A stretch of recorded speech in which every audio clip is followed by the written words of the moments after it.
Hola, soy Liliana Amaya, psicóloga y consteladora familiar. Bienvenidos a este espacio que se llama ¿Qué tal si solo por hoy? Gente, ¿cómo están? Bienvenidos una vez más a este espacio que se llama ¿Qué tal si solo por hoy? Estamos aquí con la doctora Liliana Amaya nuevamente. Y hoy tenemos un tema muy especial, algo que es en realidad muy interesante. Vamos a hablar acerca de los papás controladores. Doctora, ¿cómo está? Hola, Ivancho. ¿Qué más? ¿Todo bien? Bien, gracias. Sí, los papitos controladores. Estamos precisamente antes de grabar este video, estuvimos hablando acerca del tema y qué importante es ver en realidad para los que somos papás o para los que tenemos papás que de pronto controlan un poquito, que podamos entender lo dañino que es esta vaina, porque se hace mucho daño. Mucho, tiene que haber límites en todo en la vida, todo en exceso es perjudicial. Tiene que haber límites y como papás, digamos que nos protegemos bajo el tema de que es que yo quiero lo mejor para ti. Uh-huh. Y desde ese lema, entonces quiero controlar la vida de mis hijos, sus decisiones, todo. Y termino asfixiándolos. Entonces no. Seguramente esta persona, este papá o esta mamá, o los dos, vienen de hogares en donde sus papás los criaron de esa forma. Antes, de pronto yo creo que hace unos años, la crianza de los hijos era un poquito más estricta y muchos papás crecieron con el pensamiento de que si yo no controlo, y si yo no estoy encima de mis hijos, se me salen y quién sabe qué va a pasar con ellos. Exactamente. Y la letra con sangre entra, ¿no? Que era antes.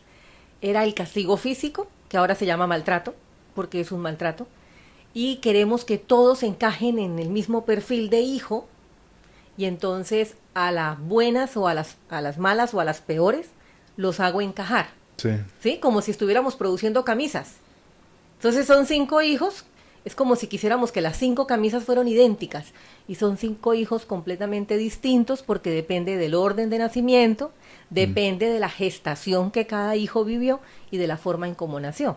Entonces hay que entender que no estamos produciendo hijos en serie como en una fábrica, sino que cada hijo es un individuo aparte, con sus características diferentes, con sus decisiones diferentes, con su forma de ver la vida diferente. Y una parte muy importante de ser padres es respetar la identidad de nuestros hijos. Yo creo que hace algunos añitos se podía ver mucho el tema de que si yo como papá tenía, no sé, 4 o 5 hijos, entonces ya decía, bueno, este va a ser abogado. Este quiero que sea contador.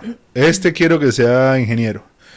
Y ya como que los predestinaba a que fueran como esta idea que yo tenía en la cabeza, y los formaba de esa forma, y de pronto el ingeniero era músico.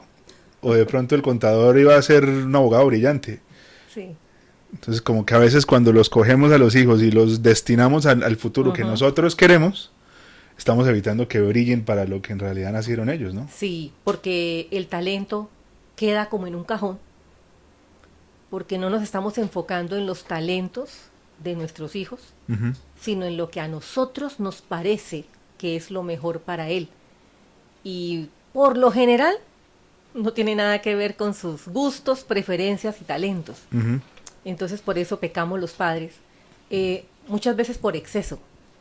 Queremos que no les falte nada, que no vayan a sufrir la escasez que de pronto sufrimos, pero le estamos haciendo un daño mayor al hijo porque empiezan los conflictos de identidad, empiezan los hijos que se sienten atrapados, que no pueden salir a la vida, ¿sí? O sea, se sabotean a ellos mismos para no progresar, porque si progreso, lo voy a hacer por un camino diferente al que mi papá me designó o al que mi mamá me designó, y entonces los voy a traicionar. Y eso genera en el hijo una culpabilidad enorme que no lo deja avanzar. Entonces, no consiguen pareja, no consiguen un trabajo estable, no logran tener dinero para su supervivencia, de manera que muchas veces estos hijos terminan siendo dependientes de los padres, aún siendo adultos, pero lo importante es ser leal a ellos de manera inconsciente para que ellos se sientan que yo sí respeté sus deseos, que sí, ellos sí me importan, que yo soy leal para que no vayan a ser indiferentes conmigo o no vayan a pensar que yo soy un hijo desagradecido. ¿Sí? En la actualidad, en el tema de las carreras, de las profesiones, el punto de partida es la plata. Y eso sí ganan bien, en esa carrera sí ganan bien, ¿sí? O sea, ahí sí va a ganar bien, porque si va a ganar bien, porque si el muchacho expresa que quiere ser músico, entonces le dicen, pero ¿para tocar serenatas? Sí. ¿Sí? O sea, no, mejor estudia una administración de empresas. O si quieres ser veterinario es para peluquear perros. Exactamente. Y no importa, el dinero es importante, obvio, pero ese no es el indicador para escoger una profesión. Hay que pensar que yo me voy a dedicar a esa profesión la mayor parte de mi vida. Entonces, ojalá sea una profesión en la que yo tenga talento, en la que me sienta bien, porque es donde voy a pasar la mayor parte del tiempo. Y si no la disfruto, no va a llegar recurso porque estoy detestando lo que hago. Detesto lo que hago, me voy a quejar todo el día, nada es suficiente. Se va a levantar sin ganas. Me voy a levantar sin ganas, incluso hasta con náuseas, porque vienen a consulta con náuseas cada vez que van a ir a trabajar. Y lo que hacen es esto, como quedarse ahí estancados. No fluyen, porque hasta que yo no acepte lo que estoy haciendo y lo haga con amor, la vida no me lleva a otro lugar mejor. No me lleva a otro lugar mejor. Ellos buscan y necesitan la aprobación de los papás. Sí. Porque tal vez crecieron sintiendo de que los papás no los estaban aprobando, que siempre estaban haciendo las cosas mal, porque siempre era regaño. Sí. Y necesitan que el papá se sienta orgulloso. Y muchas veces los papás ayudan, esa ayuda que los papás dan a los hijos adultos. Estamos hablando de hijos adultos que ya no son tan dependientes, no deberían ser tan dependientes de los padres. Ayudan es porque quieren controlar y lo disfrazan como ayuda, ¿no? Entonces yo te ayudo y te doy el dinero o te doy la casa o te doy la maestría, pero en realidad lo que quiero es controlar tu vida. Y es más, les dicen hasta qué estudiar. ¿Sí? El hijo ha tomado una decisión y los papás empiezan a desdibujarle esa decisión y empiezan a darle explicaciones de por qué debería mirar hacia otro lado, y el chico termina estudiando lo que nunca imaginó, lo que nunca pensó, por hacer caso a sus papás, porque además pusieron la plata, entonces como que tienen poder de decisión y el hijo simplemente obedece, y luego vienen los problemas. Y también es el problema, digamos, como otro territorio donde también se pueden meter, y es el tema de opinar sobre la casa, sobre la esposa, sobre la familia, sobre los hijos, si hay negocios, si hay trabajo, usted no tiene que hacer esto, no tiene que hacer lo otro. Sí. Entonces no dan libertad para que la gente también se equivoque y aprenda. Sí, estos padres no quieren hijos que cometan errores, por eso controlan. Ellos quieren tener todas las variables bajo control, para que los hijos sean casi que perfectos. Que es imposible. Es imposible. Si yo me pongo en la tarea de ser perfecta, me amargo la vida. La vida se me va en pura amargura, porque siempre me voy a equivocar, ¿sí? Como papás debemos estar apoyando a los hijos, es decir, me hago a un lado para que mi hijo tome su decisión. Si me pide una opinión, un consejo, ahí estoy para dársela, pero también estoy para decirle, no hijo, no te puedo ayudar en eso, porque eso te corresponde a ti, porque si no, tú no aprendes, ¿sí? En un préstamo, por ejemplo, en un crédito a una institución financiera, hay que dejar que el hijo ponga también su nombre, porque él necesita empezar una vida crediticia. Y sentir que la responsabilidad es de él. Es de él, porque en última, si el crédito está a mi nombre, pues a mí me prestan porque yo ya tengo cierta edad y tengo ciertos bienes y cierta experiencia, y bueno, pero el hijo tiene que empezar de alguna forma, y en este momento están prestando dinero, digamos que de manera más fácil que antes, pero dejar que el hijo se encargue de eso. Por ejemplo, una maestría que es tan costosa, a veces los papás no permiten que los hijos la paguen, y ellos se hacen cargo de esa responsabilidad. El hijo ni siquiera trabaja. Es decir, le vamos a pagar la maestría para que usted consiga un mejor cargo, y nunca ha trabajado el chico. O sea, no tiene experiencia laboral, pero queremos que le den un cargo más alto, entonces le invertimos 70, 80 millones de pesos a una maestría, y luego se quejan porque el único puesto que le ofrecen es el sueldo de 2 millones. No, y el problema es que ya hizo la carrera, ya hizo la especialización, ya hizo la maestría, ya tiene 26, 28, 30 y sin experiencia es muy difícil. Y sin experiencia laboral es muy difícil. Pero los papás quieren como abonarle el camino al hijo, ¿no? Como hacérselo más sencillo, y hay que permitir que los hijos experimenten, se equivoquen, sientan frustración, pero que se levanten.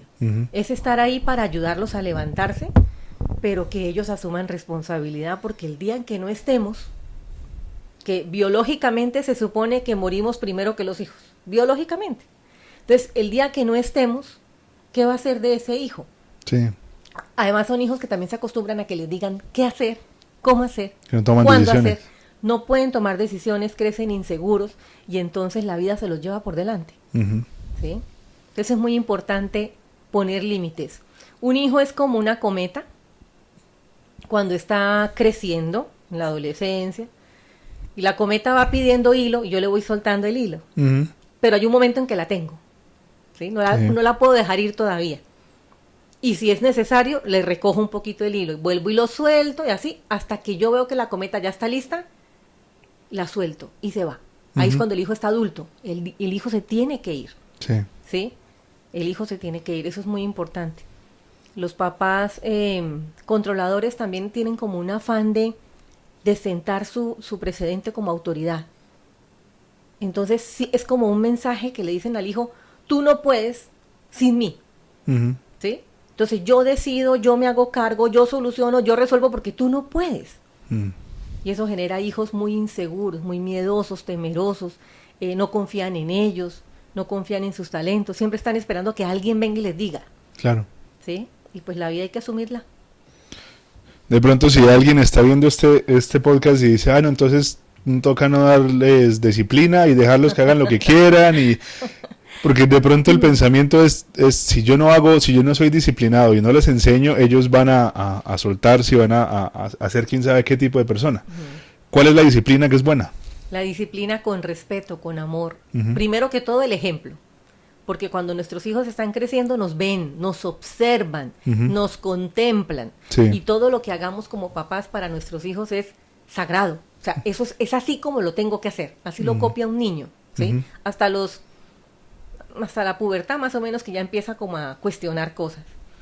El ejemplo, el amor, siempre la comunicación, hablarle a los hijos con la verdad, dependiendo de la edad en la que estén, obviamente.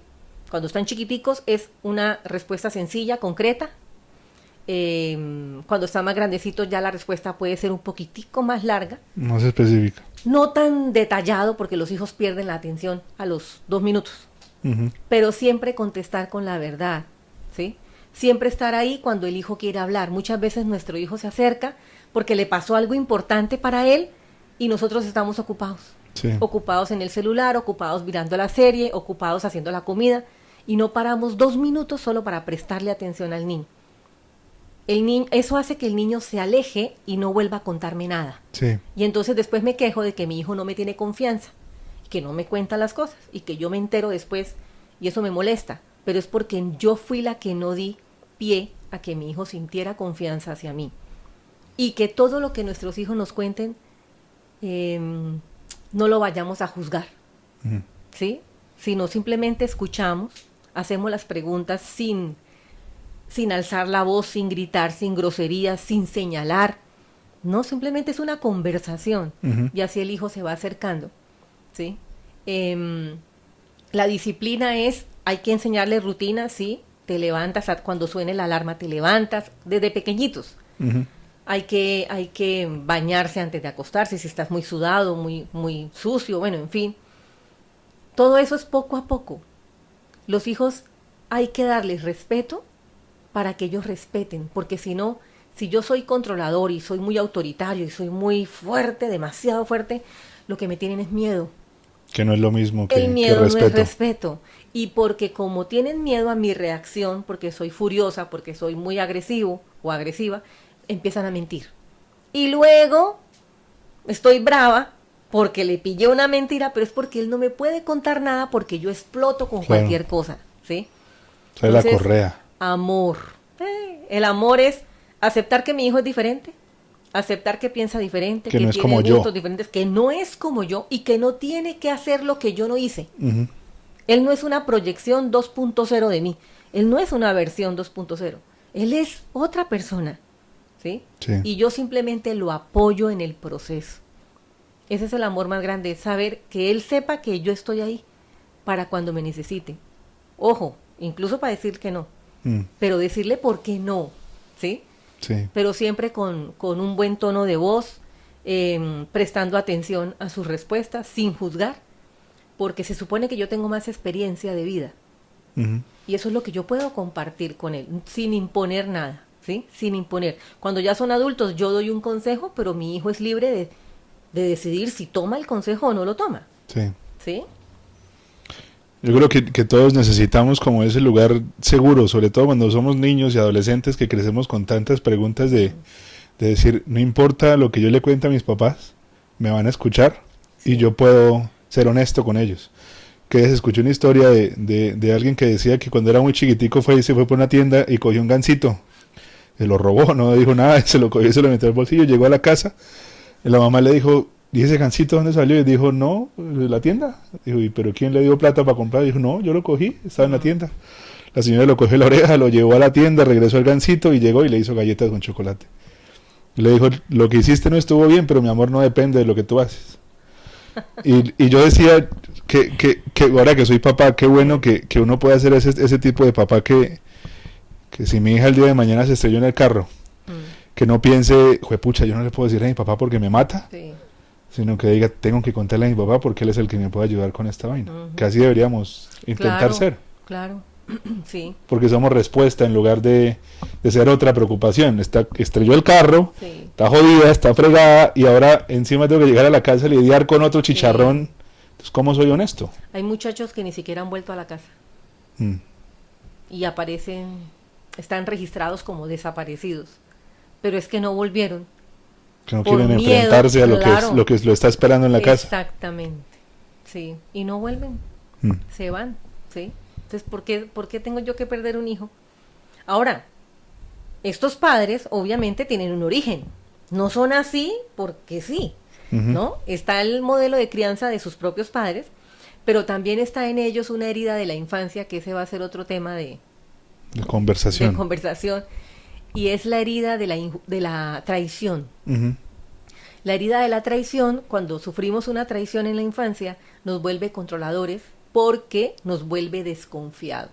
ujú. Entonces no podemos confiar. Entonces estos padres no confían en los hijos, pero además no han confiado en nadie, ¿sí? No confían en sus propios padres, no confían en sus amigos, no confían en nadie, ni en el sistema, ni en el gobierno, ni en nada. Siempre están desconfiando, siempre creen que hay algo detrás, siempre viene una traición, Ujú. ¿sí? Entonces cuando un hijo se le revela, lo siente y lo vive como una traición. Cuando algo les sorprende, los toma por sorpresa, es una traición. Mm, No es una sorpresa, es una traición. Entonces todo lo viven como una traición y por eso es que se vuelven controladores y siempre se están anticipando al futuro. Entonces el hijo escoge la carrera y ellos ya están anticipándose. ¿Qué va a ser de ellos? Pero si él hace esto, entonces va a ganar esto, pero entonces no puede llegar aquí. Mejor que estudie esto, porque entonces llega aquí y se gana esto. Arman todo el futuro en un segundo, ¿sí? En un segundo, y eso es lo que le venden al hijo. Y si el hijo se deja convencer, pues por ese camino se va, sí. ¿sí? Pero es entender que estos padres también actúan desde su propia herida, Mm, ¿sí? Lo están haciendo desde su herida, tampoco lo saben, no lo conocen, esto es inconsciente, pero actúan desde allí y entonces por miedo a que todo se salga de control, por miedo a no tener unos buenos hijos, por miedo a quedar también como malos padres, ¿qué dirán? ¿sí? Porque ¿qué dirán? Porque si mi hijo se vuelve drogadicto, entonces Mm, la culpa es mía. Se obsesionan mucho con esto, con el control, con controlar. La vida de los hijos no hay que controlarlas, hay que supervisar mientras se pueda por la edad, estar siempre allí para cuando me necesiten y cuando ya son adultos yo suelto.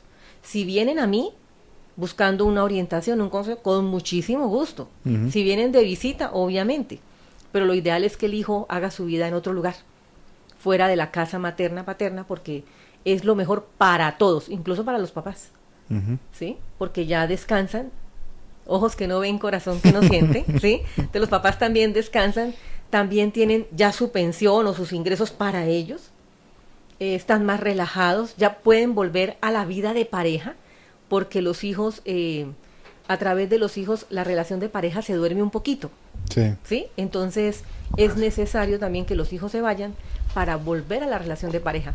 Por eso es que muchas parejas, después de que los hijos ya se han ido de casa, vuelven a tener hijos, porque se llama el síndrome del nido vacío, porque no sabemos cómo ser Oiga, pareja. ya salieron de ese chicharrón y quieren... Sí, pero es porque se dan cuenta que como pareja ya no nos encontramos. Claro, Somos perfectos criando hijos. que se les olvidó ser pareja durante 20, 25 Sí, años. porque fue mucho tiempo y entonces dejaron dormir la relación y nos volvemos son compañeros de equipo y entonces sacamos hijos adelante. Entonces, ¿qué hacemos? Para no quedar aquí como que se escuchan grillitos al fondo, ¿no? Entonces, encarguemos otro hijo, porque eso sí lo sabemos hacer bien. O sea, a través de un hijo nos une. Sin hijos no nos unimos. Somos papás, no pareja. Somos papás, no parejas. O si no tienen, lo adoptan. ¿Sí? Se Necesitan, buscan un sobrino para sí, venga para acá. necesitan a alguien que esté de puente entre ellos dos. Mm. Ujú. Bueno, eso es otro tema. Yo creo que lo importante de toda esta conversación es, uno, si ustedes que están escuchando y sienten que son papás controladores, que sepan que hay solución, es entender el pasado y de dónde viene. Para eso están las consultas, para Sí. eso está el acercarse, Sí. el conocerse un poquito más Mirar la historia. y entender que tenemos que cambiar esa conducta porque nuestros hijos son los que van a sufrir esto. Sí. Y si yo soy un hijo que tengo unos papás controladores, tengo que entender que este tema que está pasando acá tiene que cambiar, y también está la consulta para entender Sí. y que tengan las herramientas de cómo Sí. salir, porque Exacto. si se quedan ahí Sí. va a ser muy difícil que las cosas salgan bien. No se trata de etiquetar a los papás como buenos o malos. Los Mm. papás hacen lo que pueden, ellos creen y están convencidos de que están haciendo lo mejor, pero no es porque sean malos. Lo hacen desde una buena Lo hacen intención. desde la buena intención, desde su herida, Ujú. ¿sí? Y desde el modelo de crianza también que ellos tuvieron. Y como hijo yo tengo que comprender que ellos no tienen que cambiar, sino que yo ya soy lo suficientemente grande para hacerlo diferente, aunque ellos se opongan, para hacerlo diferente, aunque se pongan bravos conmigo. Aprenderles a decir que no. Sí, o sea, ellos no van a cambiar, pero yo sí puedo cambiar mi decisión, Ujú. porque si no me puedo quedar ahí amarrada a ellos y nunca me voy. Y lo que quiero es irme. Un hijo siempre se quiere ir. Ujú. Siempre quiere experimentar qué pasa conmigo cuando estoy solo, cuando no estoy con mis papás. Por eso a los 8 años uno coge el maletín y dice, me voy de la casa. Y ahí se mete atrás del carro y luego vuelve y aparece. Cuando le da hambrecita ya le toca volver, porque ¿de dónde va a sacar el chocolito con pan? O Sí. sea, ¿sí? Pero el hijo por naturaleza siempre tiende a salir de la casa. Por eso es que el adolescente se aísla, se mete en la habitación. Mm. Se mete en la habitación, cierra su puerta, se aísla porque él quiere el mundo para él, quiere saber quién es él, porque desde que nació, solo le hemos dado órdenes. Ujú. Y él quiere saber, bueno, qué pasa si yo tomo mis propias decisiones. Y por eso los amigos se vuelven tan importantes. Sí, porque los amigos sí respetan eso. Mm. Sí. Bien, mi querido Iván.